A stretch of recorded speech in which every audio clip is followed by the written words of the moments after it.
नमस्कार दोस्तों, स्वागत है आपका अपने YouTube चैनल पीसीबी एक्सपर्ट में। आप देख सकते हैं हमारे पास जो है ये लॉयड कंपनी का जो है इन्वर्टर एसी का पूरा पीसीबी रखा हुआ है, जो कि मेरा इंडोर का, ये आउटडोर का। इसमें जो फ़िलहाल जो प्रॉब्लम आ रहा है ये मेरा कम्युनिकेशन की तरह आ रहा है। जो मेरा ये डिस्प्ले आपको इंडोर पर जो दिख रहा होगा, इससे मेरा E6 करके जो है एरर आता है। तो ये जो एरर है मेरा कम्युनिकेशन का, अगर आपको इसके बैक साइड में दिख रहा है आउटडोर का पीसीबी के बैक साइड में, ये आपको एरर कोड का आपको चार्ट की लिस्ट दिख रहा होगा। यहाँ पे देखिएगा तो आपका E6 लिखा हुआ आएगा, ठीक है ना। इसी में से आपको अगर आपको यहाँ पे ये आपको दिख रहा होगा शायद E6, जो कि आउटडोर में जो आपको फ्लैश लाइट जो है 2 टाइम बिलिंग करेगा, और indoor and outdoor machine communication fault है ना। तो ये जो लॉयड का इन्वर्टर एसी का जो इस तरह का जो E6 एरर रहता है, ये मेरा कम्युनिकेशन का। इसमें जो इंडोर डिस्प्ले पर आपका जो है E6 एरर शो करेगा, और जो मेरा आउटडोर का जो है स्टेटस LEDs होते हैं उसमें आपको 2 टाइम बिलिंग करेगा। तो इस तरीका जो मेरा E6 जो है ये कम्युनिकेशन का, जब भी आपका कम्युनिकेशन वायर वगैरह में प्रॉब्लम आएगा तो वो एरर कोड आएगा। लेकिन फ़िलहाल क्या है, इसमें मेरा पीसी में प्रॉब्लम है, ठीक है। बहुत बार क्या होता है वायर में, बहुत बार पीसी में भी प्रॉब्लम क्या होता है आ जाता है। तो इसमें जो मेरा पीसीबी में ही प्रॉब्लम है, इसको आपको बतलाएंगे किस प्रकार से स्टेप बाय स्टेप किस प्रकार जो आप कम्युनिकेशन एरर को क्या कर सकते हैं, फाइंड आउट कर सकते हैं, और उसको आसानी पूर्वक जो रिपेयर कर सकते हैं। और ये जो मेरा मैग्नेट का जो है, ये जो 6 IGBT का बोर्ड होता है, उसको आप लोग आसानी से क्या कर सकते हैं, रिपेयर कर सकते हैं। यहाँ पर आपको दिख रहा होगा मैग्नेट का ही मेरा ये बोर्ड है, आपको अंदर दिख रहा होगा।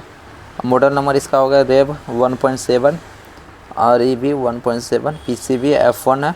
ये मैग्नेट का है, ये कॉमन PCB है, जो कि आपको लॉयड हो गया, वोल्टास हो गया, कैरियर हो गया, ब्लू स्टार हो गया, इस सब जो कंपनीज होते हैं इसमें क्या होता है यूज़ करती है, ठीक है। तो इसको हम लोग सबसे पहले आपको क्या करेंगे, इसमें जो कनेक्शन वगैरह हम लोग करके ऑलरेडी हम लोग चेक कर दिए। इसमें डिस्प्ले कर रहा है, इसमें जो प्रॉब्लम फ़िलहाल आउटडोर पीसीबी में आपको दिखलाते हैं किस प्रकार से प्रॉब्लम है। तो इसको जो है बैक साइड से हम लोग ये जो कवर को है यहाँ से क्या करेंगे, खोल लेंगे, ठीक है ना। तभी जाकर हम लोग को प्रॉब्लम को क्या करेंगे, फाइंड आउट कर पाएंगे। तो ये मेरा पूरा पीसीबी कुछ इस प्रकार से रहेगा।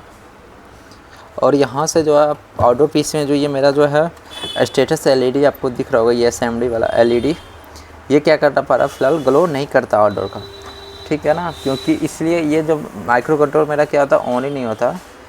जब ऑन नहीं होगा माइक्रो कंट्रोल तो क्या हो जाएगा, मेरा कम्युनिकेशन का एरर आएगा, ठीक है ना।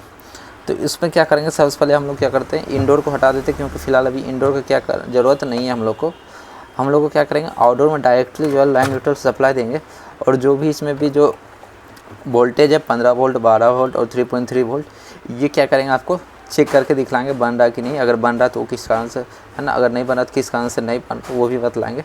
तो वीडियो को कंप्लीट आप देखिएगा। अगर आपको हमारे वीडियो पसंद आते हैं तो वीडियो को लाइक कीजिएगा, और हमारे चैनल को अभी तक आप लोगों ने अगर सब्सक्राइब नहीं किया तो चैनल को भी सब्सक्राइब ज़रूर कीजिएगा।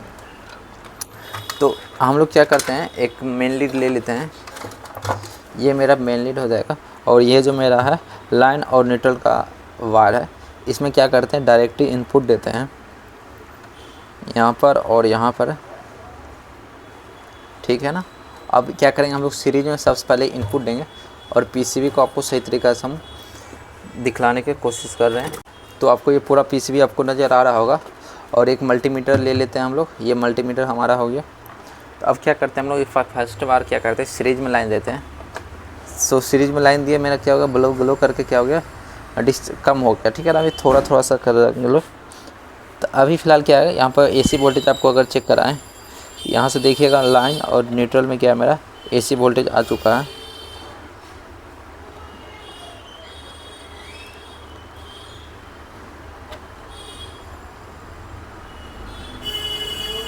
$240 वोल्ट का करीबन जो मेरा AC वोल्टेज आ चुका है।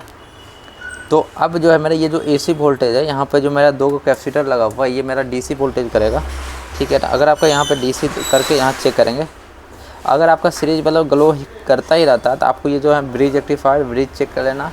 उसके बाद यहाँ पे जो IGBT लगाया जाता है PFC के लिए, यहाँ पे शायद आपको देखो, और 3 टंग का मेरा जो है IGBT है PFC के लिए, तो वो आपको चेक कर लेना। अगर कंटिन्यूसली जो आपका ग्लो करता है तो 80 से 90% क्या होता है मेरा चांसेज होता है ये IGBT क्या होगा हमारा शॉर्ट हो गया होगा।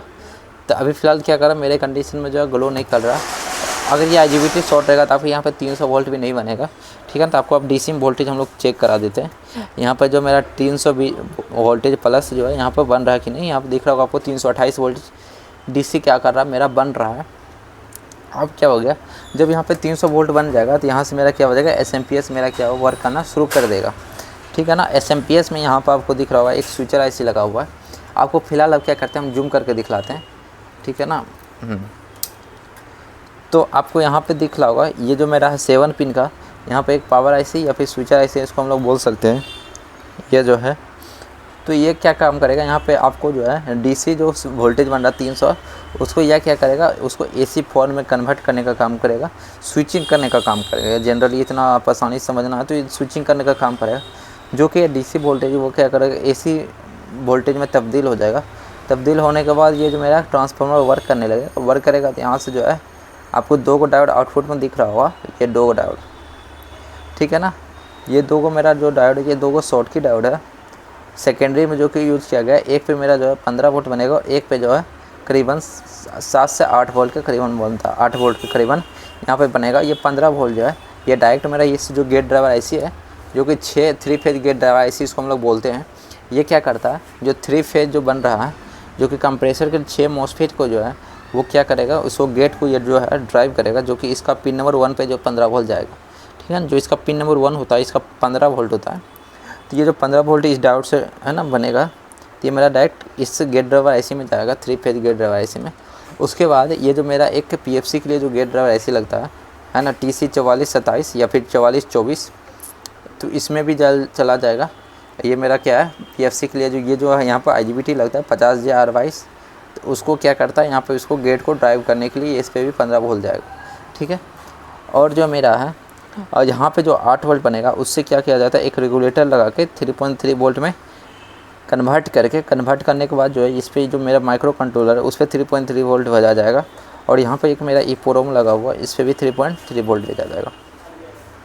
और यहाँ पर आपको 2 दिख रहा होगा कंपरेटर IC, जिस पे क्या होगा, जहाँ पर जो लोड है, आपको यहाँ जो लोड कितना कंप्रेसर जो है एम्पियर उठा रहा, कितना करंट ले रहा, वो सब जो है इस कंपरेटर IC का काम होता है, करंट को मेजर करना और वो माइक्रो कंट्रोलर तक भेजना कि मेरा कंप्रेसर कितना लोड पे चल रहा। तो ये सब जो है मेरा कंपरेटर IC का काम होता है। तो इस दोनों पर भी मेरा जो है एज अ VCC है ना, सप्लाई के रूम में 3.3 वोल्ट जाएगा। और जो मेरा 12 वोल्ट बनेगा, यहाँ पर 15 वोल्ट से क्या किया जाएगा, 3 डायोड लगा के यहाँ से 12 वोल्ट बनाया जाएगा। और 12 वोल्ट बनने के बाद ये जो आपको ULN दिख रहा होगा, ये पे ULN पे जाएगा। अगर यहाँ पर अगर वही AC मोटर है तो AC मोटर में चला जाएगा। अगर AC मोटर नहीं है, AC मोटर में क्या होता है, मतलब रिले को ऑपरेट करने के लिए 12 वोल्ट जाएगा, ठीक है ना। और अगर वहाँ पे DC मोटर है तो DC मोटर पे ये जो मेरा 15 वोल्ट बन रहा है इस डायोड से, वही 15 वोल्ट चला जाएगा। तो इस तरीका जो वोल्टेज का जो है मेरा डिस्ट्रीब्यूशंस होता है, ये सब आपको पहले मालूम होने चाहिए कि कहाँ पे कितना वोल्टेज आता है, कौन IC कितने वोल्टेज से ऑपरेट होता है। 12 वोल्ट बस अगर इस PC में बन रहा है तो वो किस है ना IC पे जाएगा। अगर किसी भी है ना चीज़ पे शॉर्टिंग हो तो आप लोग आसानी से पता कर पाएगा। अगर 8 वोल्ट पे शॉर्टिंग का तो हमें ये मालूम होना चाहिए कि 8 वोल्ट सिर्फ और सिर्फ इस रेगुलेटर में ही जाएगा। अगर 15 वोल्ट में शॉर्टिंग है तो हमको मालूम होना चाहिए कि 15 वोल्ट इस IC में जाएगा और इस IC में जाएगा। तो ये 2 IC ख़राब होने का संभावना हो सकती है, हम लोग उसको निकाल के फिर शॉर्टिंग चेक कर सकते हैं। ये सब बेसिक जानकारी है जो कि मैग्नेट कंपनी का आपको होना ही चाहिए, क्योंकि ये जो PCB है ये बहुत ही ज़्यादा है ना प्रचलित है, तो इसको आपको नॉलेज रहना चाहिए। अब यहाँ देखिएगा तो मेरा क्या है 300 वोल्ट बन रहा है, और यहाँ पर जो है ना यहाँ पे 15 वोल्ट और 8 वोल्ट जो बनना चाहिए उसको आपको एक बार चेक करा के दिखलाते हैं। तो ये जो डायोड है इसके जस्ट हम लोग दोनों सिर आप क्या करेंगे, वोल्टेज चेक करेंगे। यहाँ पर दिख रहा होगा आपको है ना 2 से वोल्टेज फ्लक्चुएशन का आसपास कर रहा, 1.8 2.9 इस प्रकार से फ्लक्चुएशन कर रहा। यहाँ पे जो कि 15 वोल्ट बनना चाहिए वहाँ पे फ्लक्चुएशन कर रहा जो कि 2 से 3 वोल्ट के करीबन बन रहा, और यहाँ पे जो है 0 वोल्ट बन रहा। तो इस तरह का जो फ्लक्चुएशन तब होगा जब हमारे क्या आ जाएगा, शॉर्टिंग आ जाएंगे, है ना। जब आउटपुट में क्या होगा, शॉर्ट होगा तो ये क्या करेगा, वोल्टेज को क्या करेगा, ड्रॉप करने लगेगा। जब वोल्टेज हमारा ड्रॉप होगा तो जो वोल्टेज जो है आपका सही तरीक़ा से बन नहीं पाएगा। तब हमें ये चेक करना होगा कि शॉर्टिंग किस वोल्टेज पे शॉर्टिंग है, किस सप्लाई पे शॉर्टिंग है। 5 वोल्टेज पे बनेगा, 3.3 वोल्ट पे सब शॉर्टिंग है कि 15 वोल्ट पे शॉर्टिंग है कि 12 वोल्ट पे शॉर्टिंग है या फिर 8 वोल्ट पे शॉर्टिंग है। आपको पूरा तरीक़ा से क्लियर होना चाहिए कि हमको कहाँ पर चेक करना है, ठीक है ना। तो सबसे पहले शॉर्टिंग चेक करने के लिए आपको क्या करना पड़ेगा, लाइन को निकाल देना बाहर, ठीक है ना। और वो जो मेन फिल्टर कैपेसिटर है उसको क्या करना पड़ेगा, आपको डिस्चार्ज करना पड़ेगा, safety for the safety purposes, है ना। कहीं आपको इलेक्ट्रिक शॉक ना लग जाए, इसके लिए आपको क्या करना है, इसको डिस्चार्ज कर देना आपको हमेशा। मेन फिल्टर कैपेसिटर आपको हमेशा यूज़, आपको 100 वाट का बल्ब ले सकते हैं डिस्चार्ज करने के लिए। फ़िलहाल हम लोग डिस्चार्ज कर दिए। एक बार कंफर्मेशन के लिए फिर से क्या करेंगे, वोल्टेज चेक करेंगे, जो कि फ़िलहाल अभी क्या कोई वोल्टेज नहीं, तब कोई भी दिक्कत नहीं है। शॉर्टिंग चेक करने के लिए एक सिंपल सा आसान तरीका होता है कि हम लोग डायोड रेंज पे जाए, या फिर किसी का होता है अपना कि रजिस्टेंस पे भी चेक कर सकते। शॉर्टिंग आप लोग रजिस्टेंस पे भी चेक कर सकते हैं, डायोड पे भी चेक कर सकते हैं, आपको जिस तरीका से भी हो सकता। फिलहाल हम लोग ले लेते हैं डायोड रेंज पे, ठीक है ना। अब देखिए डायोड पे ले लिए, थोड़ा सा डिफिकल्ट होगा, लेकिन इससे क्या होता है, परफेक्ट शॉर्टिंग चेक होता है। लोग वही रेजिस्टेंस लेते हैं तो सही तरीके से क्लियरली फायर नहीं हो पाते हम लोग की सप्लाई पे शॉर्टिंग है। लेकिन देखिए डायोड रेंज पे क्या होता है कि जो डायोड को रीडिंग होता है 0.2 से लेकर 0.45, है ना, मिली वोल्ट के करीबन डायोड ड्रॉप आना चाहिए। 0.23 है ना 45 तक आपका ये चलेगा मिली वोल्ट का ड्रॉप, ठीक है ना। ये 0 वोल्टेज ड्रॉप नहीं रहना चाहिए, आपको हमेशा याद रखना, क्योंकि ये जो है आपका डायोड के साथ भी बताता है, भी मतलब वोल्ट। अगर हम कहीं पर भी अगर चेक करें, जैसे अगर मान लीजिए आपको डायोड है, यहाँ पे आपको डेट दिख रहा, अगर हम यहाँ पे चेक करें इसका डायोड का रीडिंग, यहाँ पर आपको दिखेगा तो 0.568 वोल्ट भी लिख रहा, मतलब वोल्टेज। मतलब ये क्या है, कहीं ना कहीं जो है 500 मिली वोल्ट जो है ये खपत कर रहा है, डायोड के क्या कर रहा है, ड्रॉप कर रहा है ना। ये चीज़ आप सबको जानकारी होनी चाहिए। अगर आप लोग इलेक्ट्रॉनिक क्षेत्र में कोई भी सर्किट बोर्ड रिपेयर कर रहे हैं, चाहे मोबाइल हो, चाहे लैपटॉप हो, चाहे प्रिंटर का, किसी की कोई भी एसएमपीएस का सर्किट हो, इलेक्ट्रॉनिक सर्किट कोई भी, तो ये सब जो है डायोड ड्रॉप क्या होता है, रजिस्टेंस का वैल्यू कितना से कितना रहना चाहिए, इस तरह का आपको हर एक चीज़ का सर्किट का नॉलेज होनी चाहिए, बेसिक जानकारी ये सब, है ना। तो ये मेरा क्या होगा, ड्रॉप हो जाता है, ठीक है ना। और नॉर्मली जो ड्रॉप है ये मेरा है ना 500, 200, 500, 250, 300 करीबन रहना चाहिए, तो हम लोग उसको सही मानेंगे, ठीक है ना, क्योंकि हर एक जगह अलग अलग डायोड ड्रॉप रहता है। तो फिलहाल हम लोग शुरू से लेकर चलते हैं। पहले चेक करेंगे 3.3 वोल्ट पे शॉर्टिंग। यहाँ देखिएगा तो एक मेरा हो जाएगा आउटपुट जो कि 3.3 है, और यहाँ से एक जो ग्राउंड ले सकते हैं, या ग्राउंड यहाँ से भी ले सकते हैं मेन फिल्टर का, या फिर यहाँ पर जो टेस्ट पॉइंट जो ग्राउंड का दिया हुआ है यहाँ से भी ले सकते हैं, जैसे ये मेरा ग्राउंड हो गया। जब भी आपको मेरा जो है आपको डायोड ड्रॉप चेक करना है तो ग्राउंड को जो है आपको रेड प्रोब रखना है ग्राउंड पर, और जो आपको जिस सप्लाई पर भी आपको वो चेक करना ड्रॉप, तो आपको उस पर माइनस रखना, मतलब प्लस वोल्टेज पे माइनस प्रोब रखना और माइनस पे प्लस, ये आपको ध्यान रखना। तो यहाँ पर हम लोग क्या किए हैं, ड्रॉप चेक किए 3.3 वोल्ट पे 0.455 मिली वोल्ट का ड्रॉप है। तो ये मेरा क्या फिलहाल अभी सही है, ये ड्रॉप सही है बता रहा। अब ग्राउंड को तो हम लोग वहीं पर रख देंगे, ऑफ चेक करेंगे 3.3 वोल्ट पे कोई भी शॉर्टिंग नहीं है। 15 वोल्ट पे हम लोग शॉर्टिंग चेक करते हैं, तो ये मेरा क्या है 15 वोल्ट पे टेस्ट पॉइंट बना हुआ है, या फिर डायोड पे चेक कर सकते हैं। यहाँ पर हम लोग चेक करेंगे 15 वोल्ट पे 0.438, ठीक है ना, मतलब 400 मिली वोल्ट के करीबन यहाँ पर ड्रॉप है, जो कि ये भी सही है, ठीक है। अब हम लोग 12 वोल्ट पे चेक करेंगे, तो यहाँ 12 वोल्ट का टेस्ट पॉइंट बनाया हुआ, इस पर चेक करते हैं, तो ये 582 है ना, 500 मिली वोल्ट का क्या यहाँ पे ड्रॉप है, तो ये भी फिलहाल सही है। अब हम लोग चेक करेंगे 8 वोल्ट पे, यहाँ पर जो 8 वोल्ट का आपको दिख रहा होगा आउटपुट में, तो यहाँ ये मेरा इनपुट, देखिए ये रेगुलेटर का ये पिन ग्राउंड होता है, ये आउटपुट होगा, और ये मेरा इनपुट। तो इनपुट में क्या होगा 8 वोल्ट जो कि इस डायोड से आएगा, ये डायोड 8 वोल्ट बनाएगा, ये 15 वोल्ट, ये आपको हमेशा याद रहना चाहिए। यहाँ पर हम लोग चेक करेंगे 8 वोल्ट पे इनपुट, यहाँ पर दिख रहा होगा डायोड ड्रॉप कितना है 0.004, जो कि ये क्या है गलत है। यहाँ पर कम से कम 250-300 मिली वोल्ट से तो ऊपर ही ड्रॉप रहना चाहिए। फिलहाल अभी 0.004 वोल्ट है, जो कि ये क्या शॉर्टिंग है। अगर हम लोग ये कंटिन्यूटी चेक करें, ये क्या करने लगेगा, कंटिन्यूटी बजर का आवाज़ सुनाई देने लगेगा, जो कि आपको दिख रहा होगा, है ना। 7 ओम भी शो कर रहा है, 1.4 ओम के करीबन यहाँ पर शॉर्टिंग, ये मतलब फुल शॉर्ट है। अब ये देखिए इस कंडीशन में क्या होगा कि या तो ये मेरा जो रेगुलेटर लगा हो ये शॉर्ट हो सकता है, या फिर ये जो डायोड है ये खुद शॉर्ट हो सकता है, ठीक है। या फिर ये जो 8 वोल्ट जहाँ जाएगा ना, उस लाइन पर जो भी चीज़ लगा रहेगा पैरेलल में, वो हमेशा क्या करेगा, बीप करेगा। तो 8 वोल्ट जो है सिर्फ और सिर्फ इस आईसी में जाएगा और कहीं नहीं जाएगा। और ये तो इस 8 वोल्ट से कनेक्टेड दो कंपोनेंट है हमारा, एक ये डायोड है और ये एक मेरा रेगुलेटर है। तो हम लोग क्या करेंगे, सबसे पहले इस डायोड को क्या करेंगे, निकाल देंगे, ठीक है ना। निकालने के बाद फिर से शॉर्टिंग चेक करेंगे, अगर फिर से शॉर्टिंग है तो फिर इस रेगुलेटर को भी निकालेंगे, ठीक है ना। तो बारी बारी से पहले इस डायोड को निकालते हैं। अगर ये डायोड मेरा सही बता रहा है निकालने के बाद, क्योंकि देखिएगा डायोड का अगर दोनों सिरे आप चेक करिएगा तो इसमें भी कंटिन्यूटी का आवाज़ ये क्या कर रहा दे रहा। और यहाँ पर भी आपको ये जो रेगुलेटर ये भी देगा, यहाँ से आप ग्राउंड से चेक कीजिए, ये भी देखिए दे रहा, ठीक है ना। तो इसमें कन्फ्यूज़न हो जाता है कि कौन सा ख़राब है, तो हम लोग को बारी बारी से क्या करना पड़ेगा, चेक करना पड़ेगा। तो हम लोग इस पहले डायोड को निकालते हैं।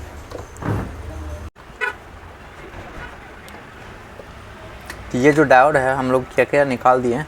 और फिर से हम लोग ड्रॉप पे जाएंगे, डायोड को ड्रॉप पे, डायोड पे हम लोग सेट करने के बाद जो है इसको फिर से एक बार सॉर्टिंग चेक करेंगे। यहाँ दिख रहा होगा आपको ये जो डायोड का वैल्यू मेरा है फिलहाल जो है आने लगा 0.8 है ना, सॉरी आपको दिख रहा होगा। अब यहाँ पे 800 मिली वोल्ट के करीबन आ रहा है डायोड का ड्रॉप, जो कि फिलहाल यहाँ पे जो कंटिन्यूटी आ रहा था ना 0 मिली वोल्ट के करीबन यहाँ पर ड्रॉप था। अब डायोड का ड्रॉप क्या होगा, बढ़ चुका है। इसका मतलब जो मेरा जो ख़राब था ये डायोड ही ख़राब था। इसको हम लोग एक बार चेक करेंगे डायोड ड्रेन पे ही, इसको सेट करते हैं और यहाँ से चेक करें। ये दिख रहा होगा ये डायोड क्या है, शॉर्ट है। कंटिन्यूटी मोड पे भी आपको दिखलाते हैं। ये जो डायोड है मेरा बीप देना शुरू कर दिया है। तो ये डायोड मेरा क्या हो गया था, शॉर्ट हो गया था, जिस कारण से आउटपुट में वोल्टेज क्या कर रहा था, दबा दे रहा था। तो इस डायोड की जगह पर हम लोग एक नॉर्मल जो है SRF हर डायोड होता है उसको लगा देंगे। क्योंकि अगर आपके पास ये सेम बोर्ड उससे निकाल कर लगा सकते हैं, या फिर SMD में जो भी SR डायोड होता है उसको जगह लगा सकते हैं। अगर SMD नहीं है ना तो यहाँ पर आप SR कोई भी डायोड लगा सकते हैं, ये ज़रूरी नहीं होता। नंबर आपको ये 2-4 को बतला देंगे। क्योंकि यहाँ पर आपको IN सीरीज़ का डायोड नहीं लगाना, जो कि AC लाइन में लगा तो वो नहीं लगाना पड़ेगा। यहाँ पर शॉर्ट की डायोड यूज़ किया जाता है, ठीक है ना। अगर IN सीरीज़ से लगाइएगा तो वो आपको ख़राब होने का ज़्यादा चांस होता है। यहाँ पर हम लोग फिलहाल एक FR 260 डायोड यूज़ करेंगे डीप में ही, ठीक है। इसको कट करके जोड़ देंगे, उसके बाद फिर लाइन देंगे और जो भी सप्लाई है उसको चेक करके आपको दिखलाएंगे। इसको हम लोग पहले छोट कर देते हैं।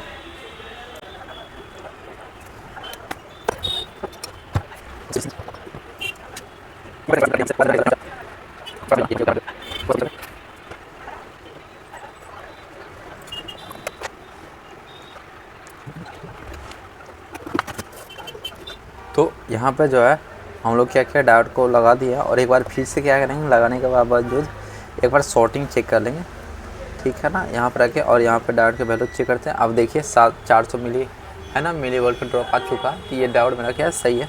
यहाँ पे क्या था, ये जो ट्रैक था इसका यहाँ से पीछे से यहाँ जुड़ा था, तो इसको इसलिए यहाँ पे हम लोग यहाँ जोड़ते क्योंकि बड़ा सही था ये डायोड का। यहाँ पे ना जोड़ के इसको यहाँ से जोड़ते, बात एक ही है, इससे कोई भी दिक्कत नहीं। ट्रैक वहाँ गया हुआ था, मतलब इस बाइंडिंग से इसका कैथोड था, ठीक है ना, एनोड था, सॉरी। ये बाइंडिंग से एनोड जुड़ कर फिर कैथोड से यहाँ से आ गए, तो इसमें बाइंडिंग इस पर घूमा, तो इसको डायोड जोड़ दी, ठीक है, ताकि स्पेस मिल सके। तो इस प्रकार से डायोड को हम लोग लगा दिया। अब इसमें क्या करते हैं, लाइन देते हैं। ये आपको हमेशा इस LED पे ध्यान देना, ठीक है ना। ये जो आपको LED दिख रहा कि ये ग्लो कर रहा कि नहीं, ठीक है। तो लाइन एक बार फिर से देते हैं हम लोग, सीरीज में इस बार भी देंगे। तो आपको ये जो रेड लाइट है आपको ग्लो करते हुए दिखा, और यहाँ पे जो मेन रिले इसका जो था वो रिले भी मेरा किया गया, ऑन हो गया है। अब फिर से एक बार वोल्टेज वगैरह चेक करा दिखलाते हैं। मल्टीमीटर आपको दिख रहा होगा, 300 वोल्ट एक बार चेक करते हैं।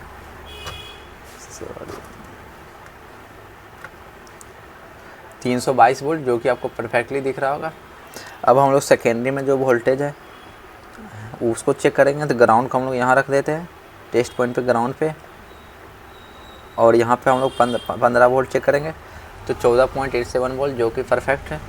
12 वोल्ट चेक करेंगे इस टेस्ट पॉइंट पे, 12 वोल्ट भी परफेक्ट है। इसके आउटपुट में जो 8 वोल्ट होता है उसको चेक करेंगे।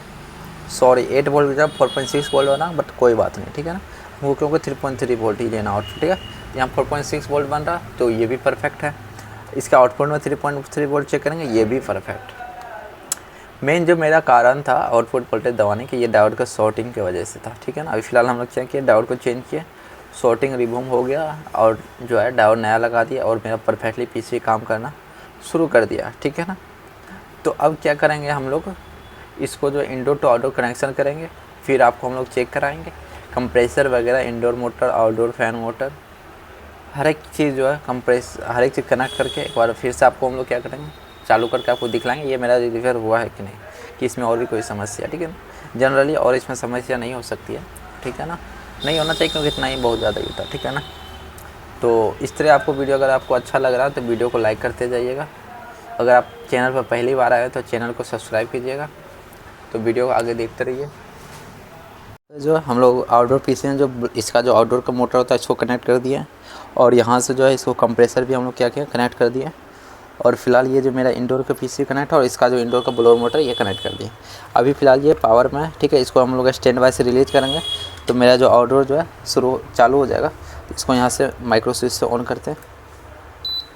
यहाँ पर आपको फ़िलहाल जो है ऑन होते दिख रहा होगा, ठीक है ना। टेम्परेचर भी शो करने लगा है 24, ठीक है, क्लियरली आपको दिख रहा होगा। और यहाँ पे इंडोर का ब्लोअर मोटर क्या है, चालू हो चुका है, आपको दिख रहा होगा शायद, ठीक है।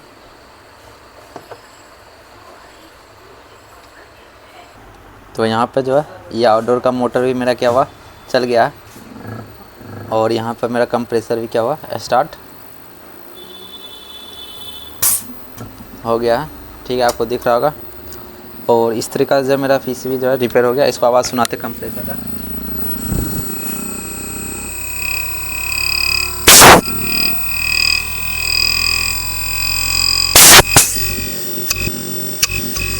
आपको वीडियो पसंद आएगा। और आपको वीडियो अच्छा लगा तो वीडियो को लाइक और चैनल को सब्सक्राइब जरूर कीजिएगा। धन्यवाद।